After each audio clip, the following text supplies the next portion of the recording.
Bonjour à tous. Je vous invite à prier.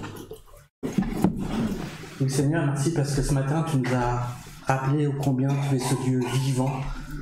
Ce Dieu vivant qui agit dans nos vies. Tu es celui qui nous accompagne sur le chemin de nos vies. C'est toi qui fortifie nos pas sur notre chemin. C'est toi qui sais nous relever lorsque nous chutons. C'est toi qui sais panser nos plaies lorsque nous nous blessons. C'est toi qui sais aussi nous consoler lorsque nous sommes tristes. Mais c'est toi aussi qui nous donne la joie en toi de t'appartenir, la joie de savoir que tout est entre tes mains, la joie de savoir que tu nous donnes une espérance certaine, la joie aussi de savoir qu'à travers ta parole, tu nous parles. Et c'est ce que tu vas faire encore ce matin. Tu vas parler à nos cœurs, tu vas parler au cœur de nos enfants. Eh bien, qu'il en soit ainsi, nourris-nous ce matin de ta parole vivante, efficace, puissante, afin que par elle, nous puissions marcher en nouveauté de vie en Jésus-Christ, afin que par elle, nos vies puissent te glorifier, toi et toi seul. Que ce soit le désir de nos cœurs ce matin. Au nom de ton Fils Jésus-Christ. Amen. Amen. Alors vous vous rappelez certainement que la dernière fois, nous avions pu découvrir la foi incroyable d'Abraham. Cette foi qui nous est décrite dans le livre des Hébreux en ces termes, dans Hébreux chapitre 11, verset 8. C'est par la foi qu'Abraham, lors de sa vocation, obéit, est parti pour un lieu qu'il devait recevoir en héritage et qu'il partit sans savoir où il allait. Abraham partit sans savoir où il allait. Il partait dans l'inconnu, sous l'ordre de l'Éternel. Il partait sur la simple parole de l'Éternel. Et ce qui est extraordinaire de la part d'Abraham, c'est qu'il obéit sans réfléchir, sans ni même discuter. Après avoir entendu l'ordre de Dieu, Abraham ne dit pas un mot. Il ne cherche pas à discuter, il ne cherche ni même à négocier, ne cherchant même pas à exprimer ce qu'il ressentait. Il n'a même pas cherché à comprendre. Lorsqu'au verset 1 de Genèse chapitre 12, l'Éternel dit à Abraham, « Attends de ton pays, de ta patrie, de la maison de ton père, dans le pays que je te montrerai. » Eh bien, au verset 4, il est écrit que Abraham partit. Abraham partit comme l'Éternel le lui avait dit. Magnifique, n'est-ce pas ? De voir avec quelle spontanéité Abraham exécuta l'ordre de l'Éternel et ô combien il lui était soumis. Et ce matin, j'aimerais partager avec vous la foi d'un autre personnage tout aussi incroyable qu'Abraham, à savoir Noé. Noé, l'un des hommes les plus connus de la Bible. Parce que qui parmi nos connaissances, même les plus athées, ne connaissent pas l'histoire de Noé? Noé qui, pour toute l'humanité, reste un personnage, combien important de l'histoire avec un grand H, n'est-ce pas? Car sans Noé, la race humaine n'existerait plus aujourd'hui. Si Noé n'avait pas gardé sa famille dans l'arche, tous les humains auraient péri noyés dans le déluge. Et on pourrait presque même considérer Noé comme un super-héros, n'est-ce pas? Digne d'un Avengers qui a sauvé toute l'humanité de la destruction totale. Et chaque humain devrait avoir une reconnaissance sans limite pour lui, pour ce qu'il a fait. Tout bonnement parce que le sort que Dieu réservait à toute l'humanité à ce moment précis de son histoire n'était vraiment pas du tout de bon augure. C'est ainsi que dans Genèse chapitre 6, verset 5, il est écrit que l'Éternel vit que la méchanceté des hommes était grande sur la terre, et que toutes les pensées de leur cœur se portaient chaque jour uniquement vers le mal. Et l'Éternel se repentit d'avoir fait l'homme sur la terre, et fut affligé en son cœur. Et l'Éternel dit, « J'exterminerai de la face de la terre l'homme que j'ai créé, depuis l'homme jusqu'au bétail, aux reptiles et aux oiseaux du ciel, car je me repens de les avoir faits. » Dieu en a assez de la méchanceté de l'homme. Et sa décision pour éradiquer ce fléau, est tout bonnement radicale. Il s'agit d'exterminer totalement toute créature vivante de la surface de la terre. Terrible, hein, n'est-ce pas? En tant que chrétiens, nous avons du mal à reconnaître dans cette conception de Dieu, cette personne pleine de tendresse que Jésus nous révèle être Dieu. Mais mes amis, comment dans sa sainteté, Dieu pouvait-il faire autrement? Il est écrit que toutes les pensées de leur cœur, des hommes de l'époque de Noé, toutes les pensées de leur cœur se portaient chaque jour uniquement vers le mal. Et dans d'autres versions, il est écrit « À longueur de journée, leur cœur ne concevait que le mal. » Ou encore « Toutes les pensées de leur cœur se portaient constamment et uniquement vers le mal. » Ou encore « Toute l'imagination des pensées. » Et combien on peut se rendre compte que l'imagination de l'homme n'a aucune limite, n'est-ce pas? Eh bien, toute l'imagination des pensées de son cœur n'était que méchanceté en tout temps. Ou encore, les penchants de leur cœur les portaient de façon constante et radicale vers le mal. Ce que Dieu a vu au temps de Noé l'a profondément affligé. Et la méchanceté de l'homme était alors devenue si grande, bien que Dieu était obligé de changer ses dispositions à son égard. Mais ce qui est terrible à dire, c'est qu'aujourd'hui, pour certains, ce récit paraît tellement farfelu et extravagant, seulement bon pour être raconté le dimanche matin aux enfants de la découverte de la Bible. Mais réalisons-nous que ceci est un avertissement pour nous aussi, qui vivons dans une société qui ressemble de plus en plus, par son insouciance, par ses mœurs corrompues, par son immoralité, par sa débauche, par sa perversion, par sa violence, à la génération qui peuplait la terre au temps de Noé. Beaucoup aujourd'hui veulent jouir de l'instant présent sans se préoccuper de ce qui peut arriver, comme pouvaient le vivre les contemporains de Noé. Et si le Seigneur Jésus-Christ a parlé du déluge comme d'un événement qui a surpris et fait périr un monde insouciant et incrédule, s'il donne en exemple les gens qui vivaient au temps de Noé et qui ont péri à cause de leur incrédulité, négligeant les avertissements de Noé, c'est pour nous avertir aussi d'une échéance proche et certaine et tout aussi radicale. Et c'est ainsi que le Seigneur nous avertit dans l'évangile de Matthieu, chapitre 4, verset 38, « Car dans les jours qui précèdent le déluge, les hommes mangeaient et buvaient, se mariaient et mariaient leurs enfants, jusqu'au jour où Noé entra dans l'arche. Et ils ne se doutèrent de rien, jusqu'à ce que le déluge vînt et les emporta tous. Eh bien, il en sera de même à l'avènement du Fils de l'homme. Il en sera de même à l'avènement du Fils de l'homme. Ce sera la même chose lorsque le Fils de l'homme reviendra. » Et oui, mes amis, de même que les gens qui étaient sur la terre avant que survienne le déluge, ont ignoré les avertissements de Dieu, ainsi de nos jours, les incrédules et les incroyants ne se soucient pas de la parole de Dieu que Dieu adresse au monde. Ils ne se doutèrent de rien. Et si à l'époque de Noé, aucun ne se doutait de rien, pensez-vous que la majorité de nos contemporains se doutent de quelque chose concernant la fin des temps? Jésus a annoncé les événements qui se produisent de nos jours comme des signes auxquels il faut prêter attention. Aujourd'hui, nous vivons les temps qui ont été annoncés par le Seigneur Jésus-Christ et par ses apôtres.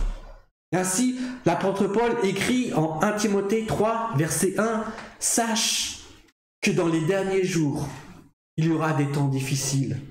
Car les hommes seront égoïstes, amis de l'argent, fanfarons, hautains, blasphémateurs, rebelles à leurs parents, ingrats, irreligieux, insensibles, déloyaux, calomniateurs, intempérants, cruels, ennemis des gens de bien, traîtres, emportés, enflés d'orgueil, aimant le plaisir plus que Dieu, et ayant l'apparence de la piété, mais reniant ce qui en fait la force.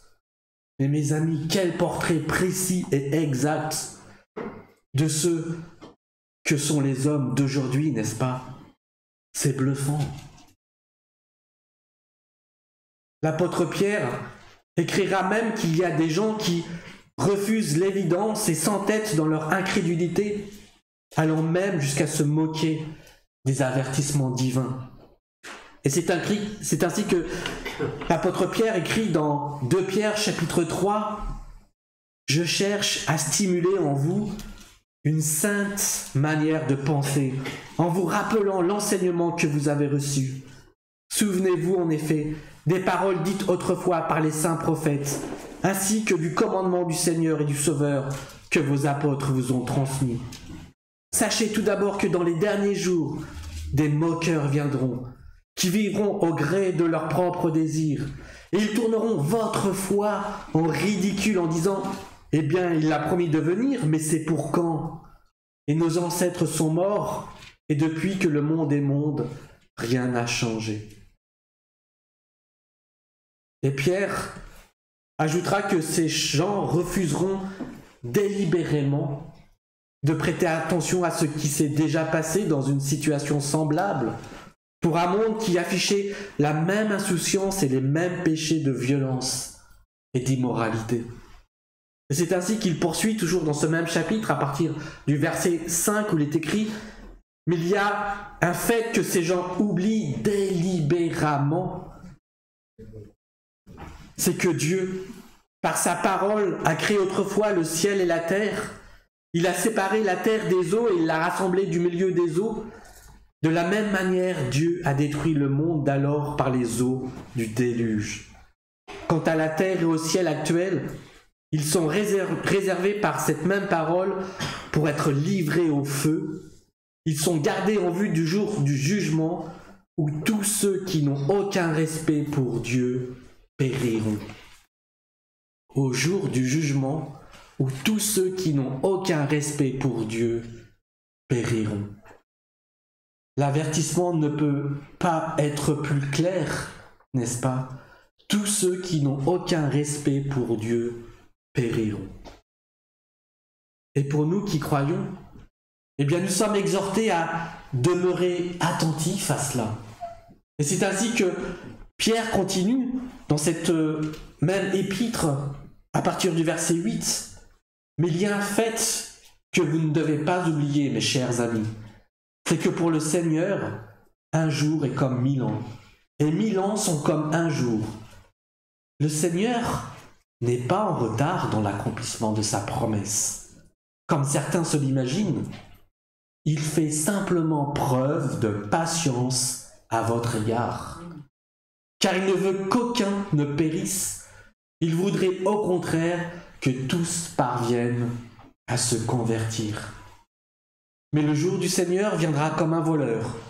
En ce jour-là, le ciel disparaîtra dans un fracas terrifiant, les astres embrasés se désagrégeront et la terre se trouvera jugée avec tout ce qui a été fait sur elle.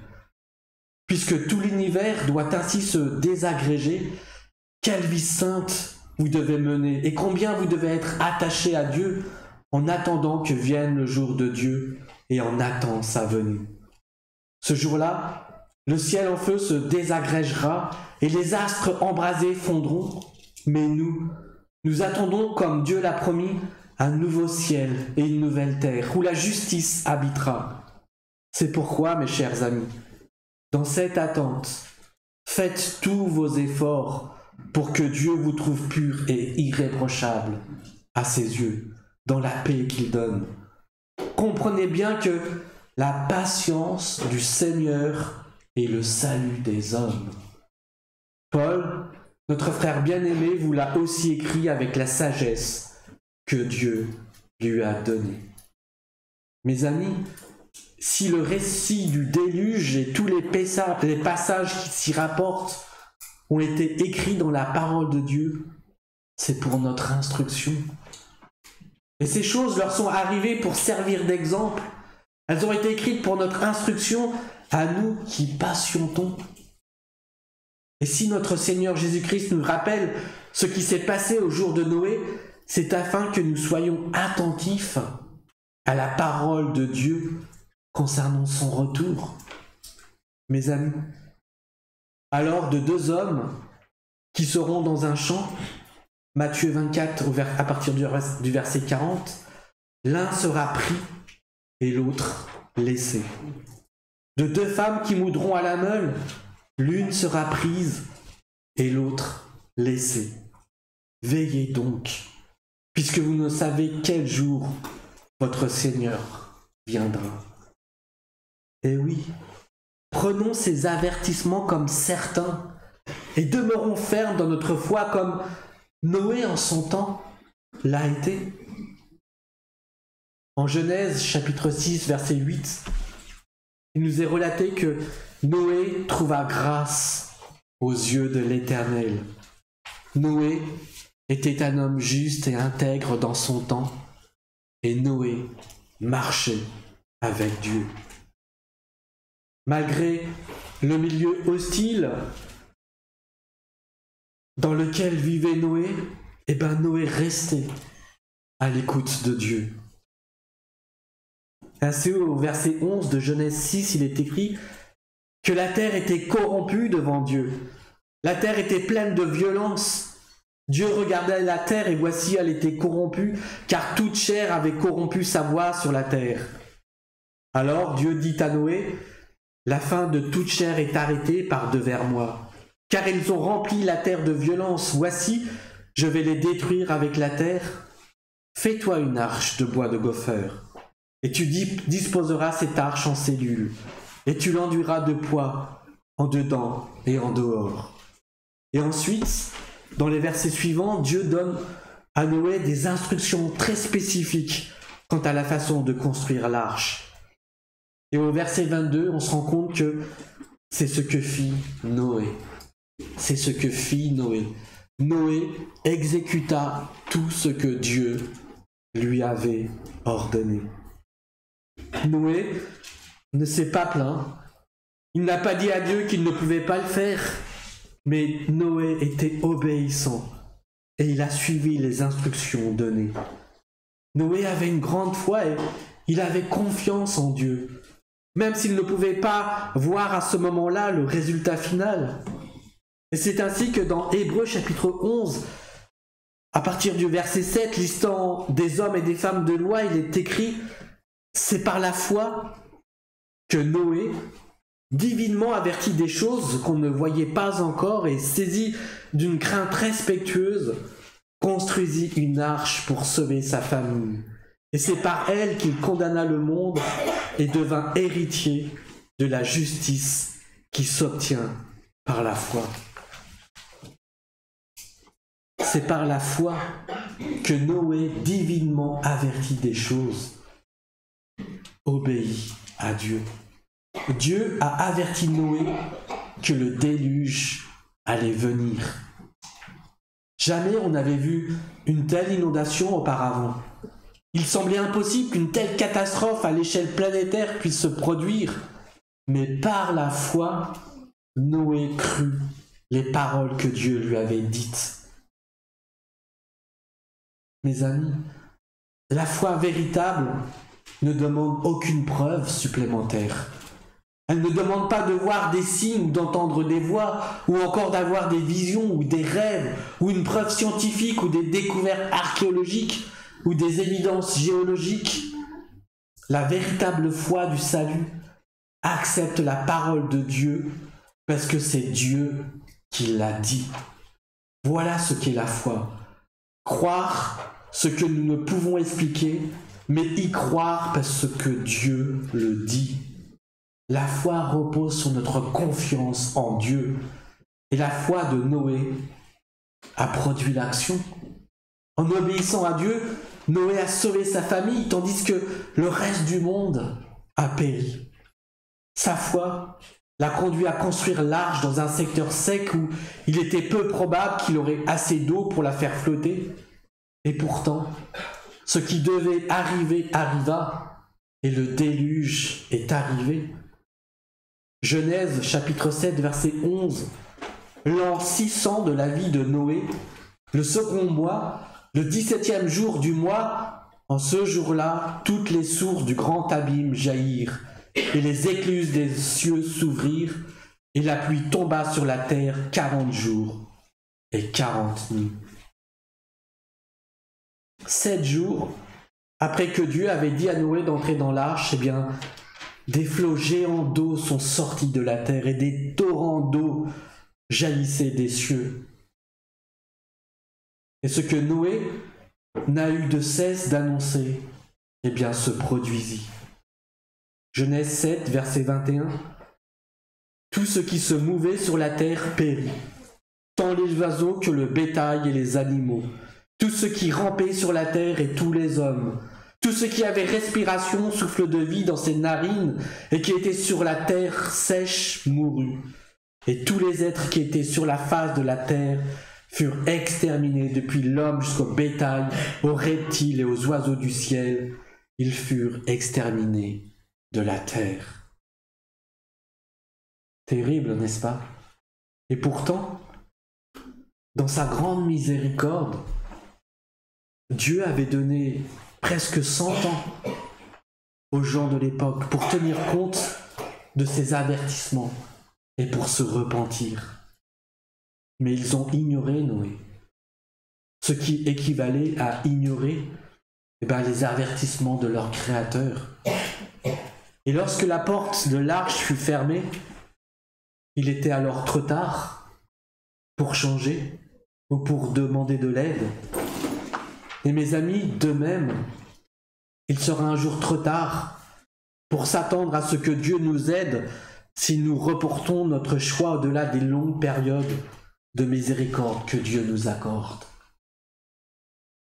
Du temps de Noé, l'arche était le seul moyen que Dieu avait choisi pour sauver les hommes de son jugement à travers le déluge. Quiconque entrait dans l'arche était assuré d'être sauvé. C'était le seul moyen. Même le meilleur des nageurs ne pouvait survivre par ses propres efforts à ce déluge, quel que fût son niveau de natation. Même n'importe quel moyen de flottaison, si ce n'est l'arche elle-même, ne pouvait résister au flot impétueux du déluge. De même, quand viendra le jugement de Dieu de la fin des temps, le seul moyen qui pourra sauver l'homme de la condamnation finale, c'est la croix de Jésus. C'est la croix de Jésus. La croix qui est cette rencontre entre l'amour et la justice de Dieu. La parole nous dit en Jean 1, 29 que Jésus-Christ est l'agneau de Dieu qui ôte le péché du monde. Jésus-Christ est l'agneau de Dieu qui ôte le péché du monde. Et cette expression nous rappelle l'institution de la Pâque juive, n'est-ce pas, en Exode 12, où Dieu a ordonné aux Israélites de sacrifier un agneau sans défaut et d'enduire les portes de leur maison de son sang, lequel serait un signe pour l'ange de la mort, qui passerait cette maison sans toucher à ceux qui seraient couverts par le sang de l'agneau. Et cette expression nous rappelle que lorsque Jésus est venu vers Jean pour être baptisé, Jean l'a reconnu et s'est écrié « Voici l'agneau de Dieu qui ôte le péché du monde », exprimant que Dieu l'avait envoyé afin de mourir en sacrifice pour nos péchés. Jésus-Christ était venu mourir en sacrifice pour nos péchés. Et on peut se demander pourquoi Jésus devait mourir. Mais c'est ici le message essentiel de la Bible, mes amis.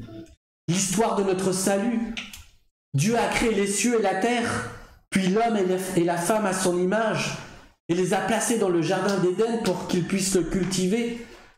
Mais tentés par Satan, Adam et Ève ont péché et ont été déchus de la grâce de Dieu.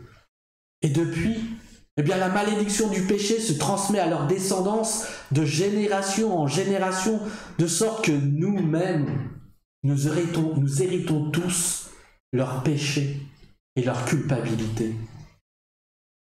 Alors Dieu le Père a envoyé son Fils unique dans le monde, prenant la forme d'un homme pour sauver son peuple. Christ, né d'une vierge, a échappé à la malédiction de la chute qui frappe tous les autres hommes. En tant que Fils de Dieu, sans péché, il est devenu ce sacrifice sans défaut requis par Dieu. Vous savez, la justice de Dieu requiert que le péché soit jugé et puni, mais l'amour de Dieu l'a poussé à envoyer son Fils unique en sacrifice propitiatoire pour nos péchés. Grâce au sacrifice de Jésus-Christ sur la croix, ceux qui mettent leur foi en lui seul sont assurés d'avoir la vie éternelle. Notre style de vie sur terre nous rend tous coupables. Le monde dans lequel nous vivons nous pousse à vivre selon nos propres désirs, sans nous soucier de ce que Dieu pense. Alors nous mentons souvent et parfois même nous nous justifions en disant « mais tout le monde ment ». Puis c'est un petit mensonge, c'est pas grave. Des fois on est obligé de mentir, toutes les vérités ne sont pas bonnes à dire. Et pourtant la Bible est stricte concernant le mensonge, n'est-ce pas? Nous sommes vulgaires, nous disons des gros mots, nous nous disputons, nous insultons les autres, nous les rabaissons, nous les humilions avec nos mots et nos attitudes. Pourtant la Bible est contre ces choses. Ou bien nous sommes rancuniers, nous refusons de pardonner aux autres, nous les critiquons et parlons mal d'eux derrière leur dos. Et pourtant la Bible nous recommande de faire tout le contraire.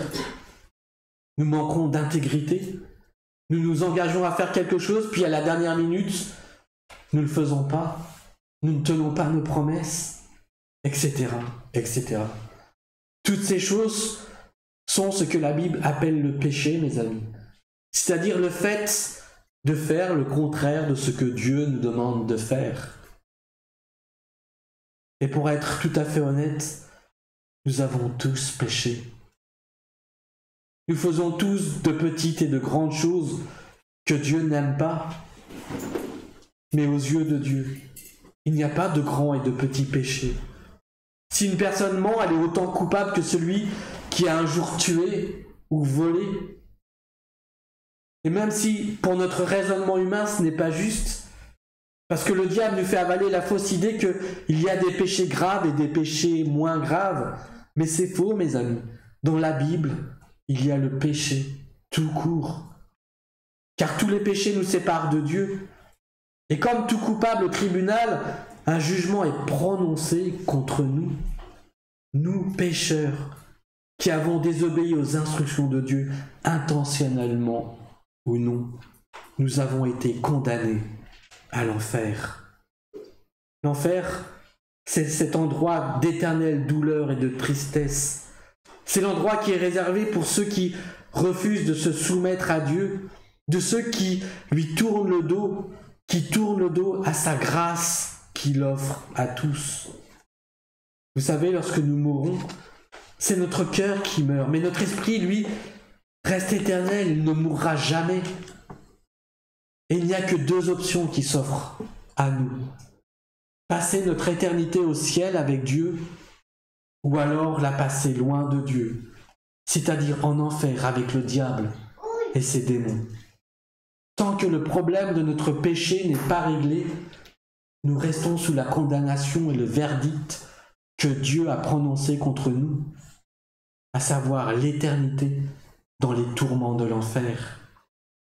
Certes, c'est un jugement terrible, mais heureusement pour nous, Dieu reste plein d'amour. Et voilà pourquoi, malgré notre culpabilité, il ne veut pas que nous périssions en enfer et restions loin de lui. Dieu a trouvé une solution pour que nous n'ayons pas besoin de subir ce terrible verdict. Vous savez, et nous l'avons lu ce matin, dans le livre de Nombres, la première solution que Dieu a donnée à son peuple, c'est-à-dire à ceux qui croient en lui, était de faire des sacrifices d'animaux pour qu'ils puissent pardonner leurs péchés. Dans Hébreux chapitre 9, verset 22, il est écrit que presque tout, d'après la loi, est purifié avec du sang, et sans effusion de sang, il n'y a pas de pardon. Mais à la longue, cette solution était difficile à tenir. Sacrifier un animal à chaque fois que nous faisons quelque chose à l'encontre des règles de Dieu, c'est lourd, n'est-ce pas? Et Dieu savait que ce serait très compliqué à gérer. Il nous voulait, à travers ces sacrifices, que nous nous rendions compte à quel point nous péchions chaque jour. Alors, Dieu a mis à exécution son grand plan qui se résumait à ceci: faire un sacrifice une fois pour toutes et pour tous les péchés de l'humanité entière. Et c'est là qu'il a choisi de sacrifier cet agneau parfait, cet agneau sans défaut, cet agneau suffisant en la personne de Jésus-Christ. C'est Jésus-Christ, Fils de Dieu, qui s'est sacrifié pour nos péchés passés et même à venir. Jésus-Christ a été battu, Jésus-Christ a été humilié, Jésus-Christ a été crucifié sur cette croix et son sang a été versé. Et grâce à cela, il a pu nous racheter de la condamnation qu'il nous attendait. Romains 3, 23, tous ont péché et sont privés de la gloire de Dieu. Tous, mes amis, tous ont péché et sont privés de la gloire de Dieu. Mais ce verset ne s'arrête pas là, heureusement. Ils sont gratuitement déclarés justes par sa grâce, par le moyen de la libération qui se trouve en Jésus-Christ. C'est lui que Dieu a destiné à être par son sang une victime expiatoire pour ceux qui croiraient. Jésus-Christ est cette victime qui nous lave de notre péché, mes amis. Jésus-Christ est cette victime qui nous purifie de nos péchés. Et avoir la foi, c'est croire en cela, mes amis. C'est croire en un jugement juste et inévitable de Dieu. Noé ne savait pas quand allait survivre le déluge, si même il allait véritablement avoir lieu. Mais par la foi, en Genèse chapitre 7, verset 5, il est écrit « Noé exécuta tout ce que l'Éternel lui avait ordonné. » Et de même que Noé a exposé les avertissements de Dieu aux gens de son époque, par la parole et des actes, nous aussi, nous devons en faire de même aujourd'hui, autour de nous, par nos paroles et par nos actes. Dans un avenir rapproché, Christ reviendra, mes amis. Et nous verrons de nouveau le jugement de Dieu se manifester à cause de la méchanceté de l'homme. Et que chacun de nous puisse prendre conscience que le temps pour se repentir et pour changer, c'est maintenant. C'est maintenant, mes amis. Et si à l'époque de Noé, les hommes ne se doutaient de rien, eh bien aujourd'hui, nous sommes avertis. Et si certains cherchent à oublier délibérément les avertissements de Dieu, qu'ils puissent se souvenir que c'était le cas également pour tous ceux qui périrent au moment du déluge. Mes amis, j'aimerais conclure sur une dernière exhortation de Pierre ô combien importante pour qui désire échapper au jugement qui attend l'homme rebelle.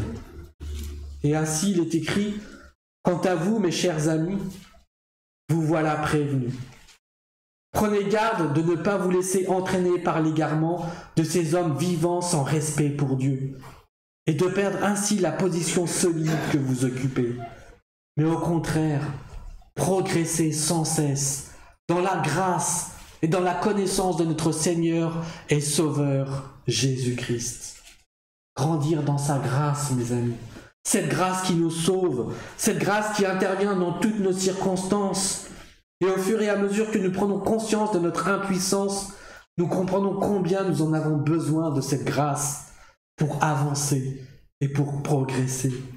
grandir dans la connaissance de notre Seigneur et Sauveur, afin de nous permettre de mieux comprendre ce qu'il attend de nous et de nous donner du zèle pour marcher dans un chemin qui l'honore, pour marcher d'une manière digne du Seigneur, afin de lui plaire à tous égards, portant du fruit en toute bonne œuvre et croissant par la connaissance de Dieu.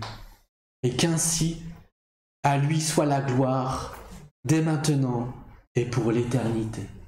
Amen. Amen.